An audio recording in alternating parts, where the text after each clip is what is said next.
Hello friends, आपका बहुत बहुत स्वागत है हमारे चैनल सरकारी नौकरी में। जैसा कि आप स्क्रीन पर देख पा रहे हैं, इंडियन कॉन्स्टिट्यूशन जो अपना भारत का संविधान है, जिसमें भाग 5 संघ या बोलते हैं इसको यूनियन, इसके बारे में बताया गया है। अब तक हमने भाग 1 जो राज्य एवं उसके राज्य क्षेत्र के बारे में, संघ और राज्य क्षेत्र के बारे में पढ़ा था, जिसके अंतर्गत अनुच्छेद 1 से लेकर 4 थे। उसके बाद भाग 2 पढ़ा था नागरिकता, जिसके अंतर्गत अनुच्छेद 5 से लेकर 11 थे। उसके बाद भाग 3 पढ़ा था मूल अधिकार, जिसके अंतर्गत अनुच्छेद 12 से लेकर 35 थे। उसके बाद हमने भाग 4 पढ़ा था राज्य के नीति निर्देशक तत्व, जिसके अंदर अनुच्छेद 36 से लेकर 51 तक थे। उसके बाद भाग 4 के भी हमने पढ़ा था मूल कर्तव्य या मौलिक कर्तव्य, जिसके अंदर अनुच्छेद 51 के था। और उसके बाद भाग 5 स्टार्ट होता है संघ, इसके अंदर अनुच्छेद 52 से लेकर अनुच्छेद 151 तक है। संविधान का एक बहुत बड़ा भाग, या फिर इसको बोल सकते हैं, इसको पढ़ना इतना इम्पोर्टेंट है कि हर क्वेश्चन यहाँ से बनता है। तो अनुच्छेद 52 से लेकर अनुच्छेद 151 तक हम पढ़ेंगे, जिसके अंतर्गत सबसे पहले जो अध्याय 1 है कार्यपालिका, जिसके अंतर्गत अनुच्छेद 52, 53, 54, 55, 56 इस तरह से अनुच्छेद चलते हैं। तो उनको हम सब जानेंगे इस वीडियो में। और जिनको लास्ट वीडियो देखनी है या फिर लास्ट जितने भी अनुच्छेद देखने हैं, डिस्क्रिप्शन में सबकी प्लेलिस्ट बना के डाल रखी है।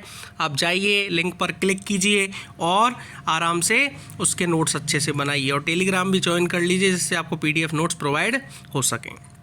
तो बात करें अनुच्छेद 52 और 53 की, जिसके अंदर राष्ट्रपति के बारे में बताया गया है। ठीक है, तो 52 और 53 को स्टार्ट करने से पहले मैं एक संविधान की जो अच्छी लाइन है उसको बताना चाहता हूँ।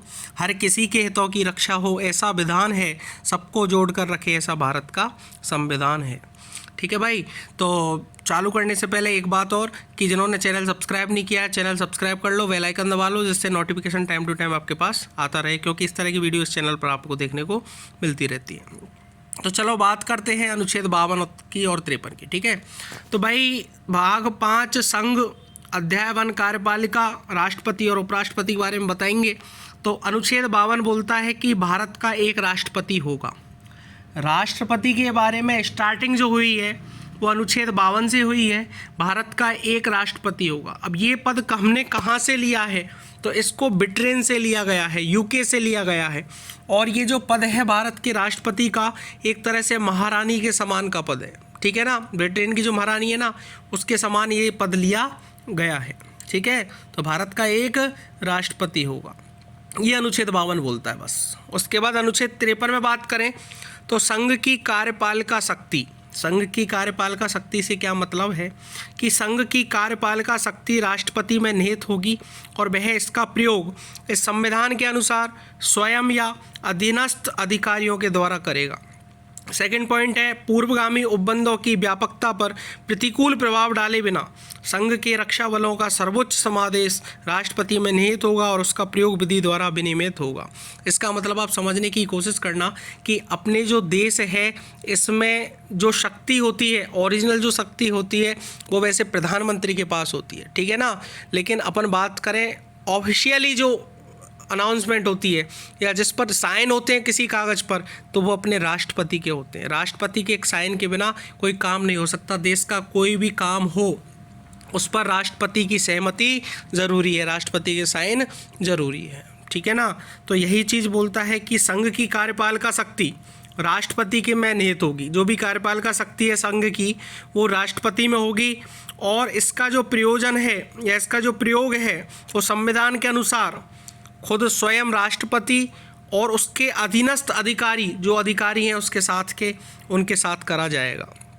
ठीक है, और दूसरी चीज़ भी यही बोली है, पूर्वगामी जो उपबंध है उनकी व्यापकता पर प्रतिकूल प्रभाव डाले बिना, मतलब जो पुराने उपबंध है उसकी जो व्यापकता है उस पर कोई प्रभाव नहीं पड़े, और संघ के रक्षा बलों का सर्वोच्च समावेश, संघ के जो रक्षा बल हैं उनका जो सबसे बड़ा समावेश है वो राष्ट्रपति में निहित होगा, और उसका प्रयोग कानूनन विधि द्वारा विनियमित किया जाएगा। ये राष्ट्रपति की औपचारिक शक्ति होती है, संघ की कार्यपालिका शक्ति होती है।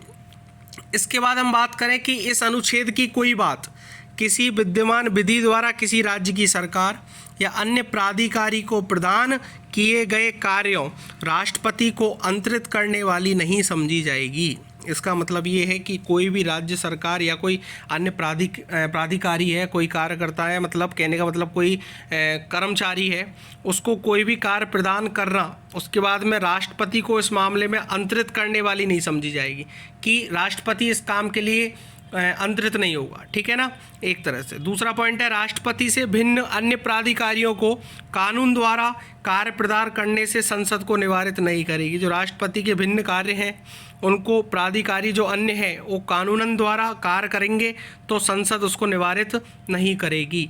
ये अनुच्छेद बोलता है 53। कहने का मतलब जो अपनी संघ की कार्यपालिका शक्ति है वो किस में निहित है, वो राष्ट्रपति में निहित है। आपको पता होगा कि अपने यहाँ 3 शक्ति हैं, ठीक है ना, या फिर बोल सकते हैं 4 स्तंभ हैं। पहला स्तंभ होता है राज्यसभा, दूसरा लोकसभा, ये दोनों संसद के विभिन्न अंग हैं, ये अपन आगे पढ़ेंगे। उसके बाद तीसरा होता है राष्ट्रपति और चौथा होता है कौन, मीडिया। ठीक है ना, तो इस तरह से संघ की जो कार्यपालिका शक्ति है वो राष्ट्रपति में निहित है। यहाँ तक वीडियो देखिए, अच्छी लगी तो लाइक करना, कमेंट करना, और कोई कमी लगती है या कोई सजेशन देना हो या फिर कोई डाउट रह गया हो तो आप कमेंट कर सकते हैं, उसका सॉल्यूशन आपको कमेंट में या फिर नेक्स्ट वीडियो में मिल जाएगा। Thank you very much.